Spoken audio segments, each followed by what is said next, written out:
सिंह और आप देख रहे हैं हमारा यूट्यूब चैनल शब्द शब्द शैलेंद्र सिंह। आज हमारे साथ हैं सुप्रीम कोर्ट की लॉयर ललिता चौधरी जी, जो दिल्ली की रहने वाली हैं और उनका अपना एक सामाजिक संगठन भी है, मानव कल्याण सोसाइटी के नाम से। आपने सुप्रीम कोर्ट में आप अधिवक्ता हैं, लॉयर हैं, सीनियर लॉयर हैं, वहाँ पे कैसे शुरू किया, इस पेशे में क्यों आई, और आज की तारीख में जो महिलाओं की स्थिति है, सुप्रीम कोर्ट में जिस तरीके के मामले जा रहे हैं, उन सारे मुद्दों को लेकर हम ललिता जी के साथ आज बातचीत करेंगे। बहुत शुक्रिया ललिता जी। सबसे पहले अपने बारे में बताइए, कैसे आपने वकालत शुरू की? एक्चुअल मेरी शादी सभापुर गांव दिल्ली में हुई थी। तो हम लोग गुजर कम्युनिटी से हैं। हम लोगों में हमेशा ये होता है कि एंसेस्ट्रल जो प्रॉपर्टीज़ होती हैं वो कभी बढ़ती नहीं है, जॉइंट फैमिलीज में चली आती हैं। और फिर एक ऐसा मोड़ आता है कि जहाँ आके कोई ना कोई प्रॉपर्टी लिटिगेशन स्टार्ट हो जाते हैं। तो सेम वही कंडीशन हमारे यहाँ थी, बल्कि मैंने बीएड, एमएड, एमफिल की और देन मैं पीएचडी की तैयारी कर रही थी और मेरा था कि मुझे प्रोफेसर बनना है डीयू में। बट एंड टाइम पे ये हुआ कि मेरे ब्रदर इन लॉ की डेथ हुई और हमारे फैमिली में कुछ प्रॉपर्टी लिटिगेशंस हुए, जिसकी वजह से फिर मुझे पीएचडी ड्रॉप करके और मुझे फिर इस फील्ड में आना पड़ा। मतलब अपने जो व्यक्तिगत मामलों को सुलझाने के लिए आपको इस पेशे में आना पड़ा। हाँ जी। अब कैसा लग रहा है और कैसे आप लोगों की मदद कर रही हैं? स्टार्टिंग में ये हुआ कि अपने जो भी मैटर्स हैं इनको सॉल्व आउट करने के बाद मैं वापस बैक टू पवेलियन अपना टीचिंग प्रोफेशन में आ जाएंगे। लेकिन कुछ टाइम इसमें स्पेंड करने के बाद मुझे 2 साल लग गए अपने लिटिगेशंस को ख़त्म करने में। उन 2 सालों के अंदर ये हुआ कि मैंने काफ़ी लोगों को देखा कि बहुत मतलब जिनके पास पैसा नहीं है सर्वाइव करने के लिए या अपने लिटिगेशंस को आगे बढ़ाने के लिए, या और मतलब बहुत सारी प्रॉब्लम्स थी उनको जो फेस करते थे। एडवोकेट्स भी बहुत सारे थे जो मतलब पैसे के लिए सिर्फ सही जानकारी नहीं देते थे या सही से उनके परफॉर्म नहीं करते थे। तो मुझे लगा कि ये एक ऐसा प्लेटफॉर्म है, यहाँ रह के मैं मतलब एक वकालत तो कर ही सकती हूँ, साथ में सामाजिक हम लोग इसमें काफ़ी लोगों की हेल्प कर सकते हैं। तो फिर मैंने प्लान किया, जब मेरे 2 साल के बाद अपने लिटिगेशंस खत्म हो गए तो मुझे लगा नहीं, यहाँ रहकर ये एक ऐसा फील्ड है जहाँ से हम समाज के लिए बहुत कुछ कर सकते हैं। तो मैंने फिर वापस जाने का ड्रॉप कर दिया और मैं इसी फील्ड में रह गई। और मैंने अपने यहाँ पे आज भी है कि भाई जिसके पास अगर कोई भी लिटिगेशंस करने के लिए या पैसे नहीं है कि भाई वो अफोर्ड कर पाए, तो उनको मैं अपने पास से फ्री ऑफ कॉस्ट सारी जो लीगल प्रोसीडिंग करा के देती हूँ। और हम लोग दिल्ली एनसीआर में फिर हमने अपनी एक लीगल एक सेल अपना बनाया है कि भाई लीगल, जिसमें सभी लोग हमारे साथ एसोसिएट्स हैं। तो हम जितने फ्रेंड्स हैं हम सब ने जुड़ के एक ऐसा मुहिम चलाया कि भाई चलो जो लोग गरीब हैं, जो नहीं पैसा अफोर्ड कर पाते हैं, तो हम उनके लिए फ्री ऑफ कॉस्ट काम करेंगे। तो उसी के लिए फिर हमने एक उसको प्लेटफॉर्म देने के लिए हमने फिर एक मानव कल्याण सोसाइटी रजिस्टर कराई। और जिसके अंदर आप अगर जाएं तो फेसबुक पे हमारा पेज है मानव कल्याण सोसाइटी, उस पर हम वेबिनार्स करते रहते हैं महीने में 1-2, जो कि बिल्कुल वो टॉपिक्स होते हैं जैसे कि जो आज के समाज में सबको चाहिए। जैसे अभी हमने पहले किया था sexual harassment of womens at working place, अभी लास्ट हमने किया था क्राइम अगेंस्ट वुमेन, और अभी हमारा नेक्स्ट संडे होगा क्राइम अगेंस्ट चाइल्ड, जिसमें पॉक्सो एंड भ्रूण हत्या, हम दोनों को लेके चलेंगे। और उसमें हम लोगों को ये बताते हैं कि आपको क्या प्लेटफॉर्म है, उसमें किस तरह से आप हम काम करते हैं, हम किस तरह से इसमें आपको कहाँ से आप जाके कंप्लेन कर सकते हो।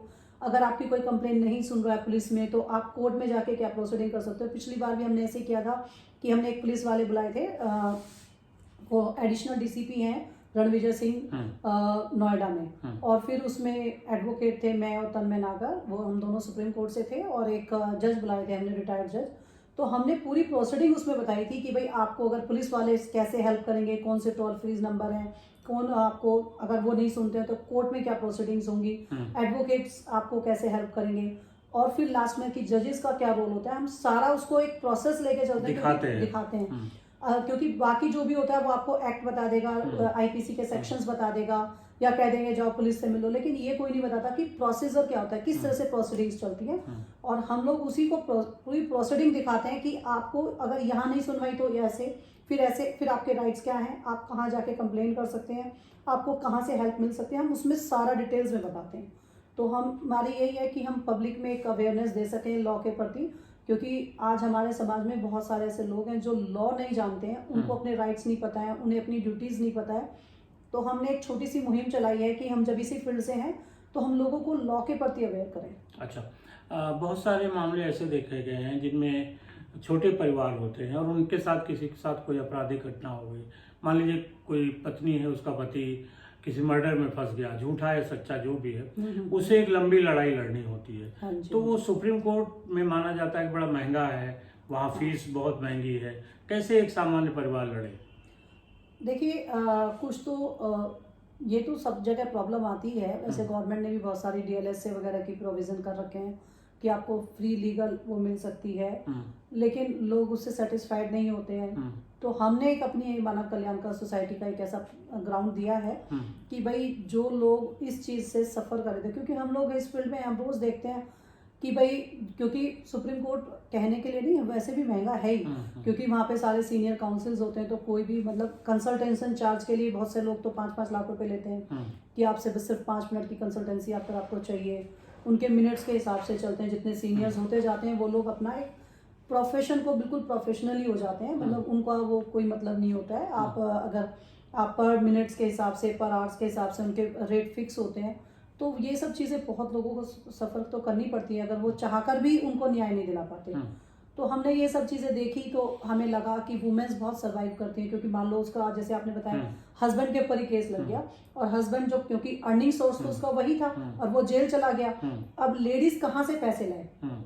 तो उन सब से बचने के लिए उनके पास कोई और ऑप्शन होता नहीं है, या तो वो कहीं से लोन लें, कर्जा लें। कर्जे भी आजकल कोई नहीं देने के लिए तैयार होता है। या आजकल हम ये देखते हैं जो ये सेक्सुअल हरासमेंट्स होते हैं, उनमें अगर आप किसी से हेल्प मांगने जा रहे हो तो वो कहेंगे कि हमें फिर आप फेवर दो।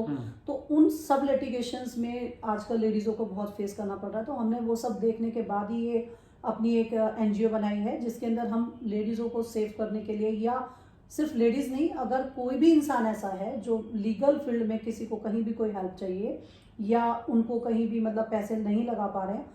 मेरे पास मोस्टली जो केसेस होते हैं, कई बार ऐसा होता है कि आज हमने अगर 10 केस लगे हैं मेरे, तो उनमें से 2 या 3 फ्री वाले होते हैं। तो हम लोग फ्री कंसल्टेंसी और फ्री उनकी फाइलिंग तक का चार्ज हम अपनी जेब से देते हैं, ताकि कम से कम लोगों को न्याय मिल पाए। क्योंकि लोगों के दिमाग में ये हो गया कोर्ट्स में होता कुछ नहीं है, सिर्फ डेट्स पे डेट, तारीख पे तारीख, जैसे मूवीज में भी चलता है। तो लोगों के माइंड में वही सब चीजें चल गई हैं कि भाई कुछ नहीं होता है। तो हम उस इमेज को, लॉ की जो इमेज है, जो एक होना चाहिए कि नहीं अगर हम जाएंगे तो हमें न्याय मिलेगा, तो हम उस इमेज को खत्म करके लीगल को एक बहुत स्ट्रॉन्ग बनाना चाहते हैं, ताकि लोगों के दिमाग में आए कि अगर हम कोर्ट जा रहे हैं तो हमें कुछ न्याय मिलेगा। उसी मुहिम में हमने ये छोटी सी कार्रवाई शुरू की है। अब आप लोगों का सहयोग रहेगा तो हम आगे बढ़ेंगे। नहीं, बिल्कुल। क्या दिक्कतें वहाँ होती हैं लोगों को अपने केस ले जाने में, और नॉर्मल जो एक इंसान है वहाँ जाने से डरता है, सुप्रीम कोर्ट या हाई कोर्ट? कुछ सरकार को कुछ ऐसी और व्यवस्था क्या करनी चाहिए जिससे कि लोगों को जल्दी न्याय मिल सके और मुनासिब उनका जो खर्चे हैं उनमें मिल सके? नहीं, एक्चुअल क्या होता है, ये सब डिपेंड्स होता है कि किस सेक्शन का है और किस बेस पे वो सुप्रीम कोर्ट जा रहे हैं। मान लीजिए बेल के अगेंस्ट आप जा रहे हैं कि भाई बेल आपकी रिजेक्ट हो गई है, मान लो लोअर कोर्ट से, हाई कोर्ट से, तब आप सुप्रीम कोर्ट जा रहे हैं। या आपकी कोई, आपको जल्दी प्रोसीडिंग चाहिए, अर्ली हियरिंग की चाहिए। ये डिपेंड होता है कि किस सिचुएशन में आप कोर्ट में जा रहे हैं, क्योंकि हर चीज का अलग अलग पैटर्न होता है, अलग तरीका होता है। तो ये तो केस टू केस वेरियल करता है। तो इसका हम ये नहीं कर सकते कि इसमें ऐसे होगा ऐसे होगा, क्योंकि हर केस का अलग प्रोसीजर है, हर की प्रोसीडिंग अलग है। तो वो तो उसी हिसाब से काम चलेगा कि भाई कैसे है। बट अब सुप्रीम कोर्ट ने काफ़ी चीज़ों को मतलब लोअर जो डिस्ट्रिक्ट कोर्ट्स हैं उन्हीं को ऑर्डर कर दिया है कि आप जो है अगर जो बेलेबल ऑफेंसेस हैं या जिनमें बेल दी जा सकती है, जिनमें आपको राइट्स है देने का, आप वहाँ दीजिए। क्योंकि पहले ये होता था कि हर छोटी छोटी बेल भी रिजेक्ट होकर हाई कोर्ट जाती थी, फिर सुप्रीम कोर्ट जाती थी, जिससे टाइम और पैसा जो होते थे, क्लाइंट्स होते थे, उन्हीं का खत्म होता था। और वो बहुत ज़्यादा सफ़र करते थे कि भाई इतना अगर नहीं है तो कहाँ से लाएं, लेकिन जान मजबूरी है जब उनका इंसान बंद है। तो उन सब चीज़ों को देखते हुए सुप्रीम कोर्ट ने काफ़ी सारी चीज़ें की हैं। जजमेंट्स बहुत टाइम टू टाइम चेंजेस आते रहते हैं, बताते रहते हैं कि नहीं आप जो दे सकते हैं आप वहाँ पर दीजिए। तो अब काफ़ी चीज़ें सुधर रही हैं धीरे धीरे, क्योंकि पीछे भी एक आया था कि जो काफ़ी पुराने पेंडिंग केसेस हैं उन सबको आपको ख़त्म करना होगा, और सबके एक टाइम बांध दिया कि इतने तक के मुकदमे आपको यहाँ जल्दी से जल्दी ख़त्म करने हैं। तो अब काफ़ी केसेस का डिस्पोजल हो रहा है, काफ़ी अच्छा मतलब काम चल रहा है, क्योंकि आने दिनों में काफ़ी सुधार आएगा। क्योंकि इस समय सुप्रीम कोर्ट जो है बहुत स्ट्रांग है और बहुत अच्छे अच्छे डिसीजंस आ रहे हैं। और अब जितने भी हमारे चीफ जस्टिस और जस्टिस हैं वो बहुत अच्छे अच्छे डिसीजंस और रूलिंग्स आ रही हैं जिनको हम देख के अब आगे हमें लगता है कि हाँ, न्याय की जो स्थिति थी, जो एक बीच में खराब सी हो गई थी, वो धीरे धीरे सुधर रही है और आगे बहुत इम्प्रूव होगा। आप दिल्ली की रहने वाली हैं, दिल्ली में किसान आंदोलन चल रहा है। किसान आंदोलन के दो पक्ष हैं। सरकार का कहना है किसान राजनीति कर रहे हैं, किसानों के नाम पे कुछ लोग राजनीति कर रहे हैं। किसानों के जो संगठन है उनका कहना है कि सरकार हमारी बात नहीं सुन रही है। इनके बीच में जो दिल्ली के लोग हैं, जो हरियाणा के लोग हैं, जो यूपी के लोग हैं, जो रोजमर्रा की अपनी जिंदगी वहाँ पे जीते हैं आते जाते, उनको क्या कठिनाइयाँ फेस करनी पड़ रही हैं? देखिए, जो किसान आंदोलन या सरकार की बात करें तो दोनों अपने अपनी चीज़ों पर अड़ी हुई हैं। और हमारा जो आम पब्लिक है उसका मानना तो ये है कि दोनों के बीच में एक कॉमन रास्ता निकाला जा सकता था और निकल सकता था और निकल जाएगा अगर बैठे। बट अब ये सच में एक राजनीतिक मुद्दा बना दिया जिसको इतना लंबा खींचा जा रहा है। और जिसको भाई हम ये कहते हैं कि किसान सफ़र कर रहे हैं या सरकार वो कर रही है, बट आज के टाइम में तो जो आम पब्लिक है वो ज़्यादा सफ़र कर रही है क्योंकि सारे रोड्स आज चारों तरफ से ब्लॉक हैं। अब जो आम पब्लिक है जिसका जाने का रास्ते में मान लो कोई गरीब आदमी है, उसका किराया लगता था 10 रुपये, अब वो रास्ते बंद हैं तो वो घूम के जाएगा तो उसको 50 रुपये देने पड़ रहे हैं। टाइम भी ज़्यादा, टाइम भी और पैसा भी, दोनों चीज़ें खत्म हो रही हैं। दूसरा क्या है कि मान लो जो लोग वहाँ के रहने वाले हैं उनको तो फिर भी पता है, लेकिन जो बाहर के हैं जैसे बॉर्डर सील कर दिए गए, वो कर दिए गए, तो गाँवों में से घूम घूम के जा रहे हैं। तो आधे लोग तो उसी में कंफ्यूज हो जाते हैं कि कैसे जाएं। जिसको मान लो बीमारी है, किसी के साथ घर में कोई परेशानी है, किसी के यहाँ डेथ हो जाए तो वो टाइमली कोई पहुंच ही नहीं पाता है। मतलब आज के टाइम में आम पब्लिक ज़्यादा सफ़र कर रही है किसानों के और सरकार की बजाय। तो आम पब्लिक की राय जो मेरे हिसाब से जो हम देखते हैं तो वो यही आती है कि इसको सच में राजनीतिक स्टंट बना दिया गया है। अगर इसको चाहें तो जल्दी से जल्दी इसमें कोई रास्ता निकाल के भाई कुछ चीज़ें सरकार उनकी मान ले और कुछ चीज़ें किसान उनकी मान लें और एक बीच का रास्ता निकाल के उसको सॉल्व आउट किया जा सकता था स्टार्टिंग में ही। बट किसानों में भी राजनीति आ गई और सरकार भी उसमें मानने के लिए तैयार नहीं। तो इसलिए मेरा मानना तो यह है कि इसको जितना जल्दी से जल्दी सुलझा दिया जाए क्योंकि आम पब्लिक के लिए अब ये बहुत सिरदर्द बन गया है। चलते चलते हमारा आखिरी सवाल है कि महिलाएं कानून की मदद कैसे लें जिससे उनको अपने जो अधिकार हैं वो सुरक्षित हों और उनके साथ जो क्राइम होते हैं उनसे वो बच सके और न्याय पा सके? देखिए, अगर किसी को भी कुछ पाना है तो मेरा मानना तो ये है कि सबसे पहले उन्हें आवाज़ उठानी पड़ेगी। ठीक है। हमारे समाज में क्या होता है कि समाज का और अपने घर परिवार का, रिश्तेदारों का इतना प्रेशर होता है कि वो आवाज़ ही नहीं उठा पाती कि भाई समाज में बदनाम, मान लो किसी बच्चे के साथ कुछ सेक्सुअल असॉल्ट हो गया या कुछ बात हो गई तो हम उसको दबा देंगे, अरे नहीं किसी को पता लग जाएगा, कल को इसकी शादी कैसे होगी, घर में सब बदनामियां हो जाएंगी। तो उस बदनामी और समाज और घर के प्रेशर के कारण 70% केसेस तो आते ही नहीं है जो रजिस्टर्ड ही नहीं होते हैं। और तो मैं तो यही कहूँगी कि अगर आपके साथ कोई भी गलत हो रहा है तो आपको सबसे पहले आवाज़ उठानी सीखनी चाहिए क्योंकि समाज ऐसा नहीं है कि अगर आपके साथ गलत हुआ तो आपको गलत नज़रों से देखेगी।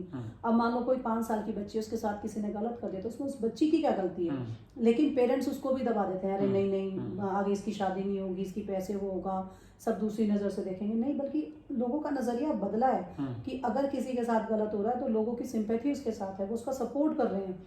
और सबसे मेन तो यही है कि एजुकेशन पे सबसे ज़्यादा फोकस होना चाहिए क्योंकि जब तक एजुकेशन नहीं होगी तो उन्हें अपने राइट्स नहीं पता होंगे, उन्हें यही नहीं पता होगा कि उन्हें अपनी आवाज़ उठानी कहाँ है, कि कहाँ रखनी है अपनी बात, कैसे उसको प्रेजेंट करना है।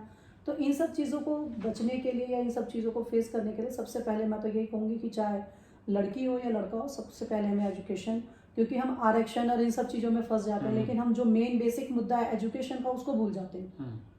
आपकी कुछ और हॉबीज़ हैं? मेरी हॉबीज़ हैं, जैसे मैं बहुत ज़्यादा रिलीजियस हूँ और उसके साथ साथ मेरा सिर्फ एक ही है कि जितना अगर इस दुनिया में आए तो हमें समाज के लिए कुछ करना चाहिए क्योंकि हम जब जाएं तो कम से कम कुछ लोग याद करें और हम जिस समाज के लिए हम आए हैं उस समाज के लिए हम कुछ देकर गए। तो मुझे तो यही है कि मैं समाज के लिए कुछ करना चाहती हूँ, इसीलिए हम एक छोटी सी मुहिम चला रहे हैं, उसमें आप सब लोगों का साथ चाहिए। ललिता जी बहुत शुक्रिया आपका और सभी साथियों आपका भी बहुत शुक्रिया। आपने देखा, आप जुड़िए ललिता जी के साथ। हम आपकी संस्था का जो एड्रेस है, फ़ोन नंबर है, वो हम डिस्क्रिप्शन बॉक्स में दे देंगे। कभी आपको कोई ऐसी ज़रूरत लगती है तो ज़रूर संपर्क करिए। बहुत शुक्रिया। नमस्कार।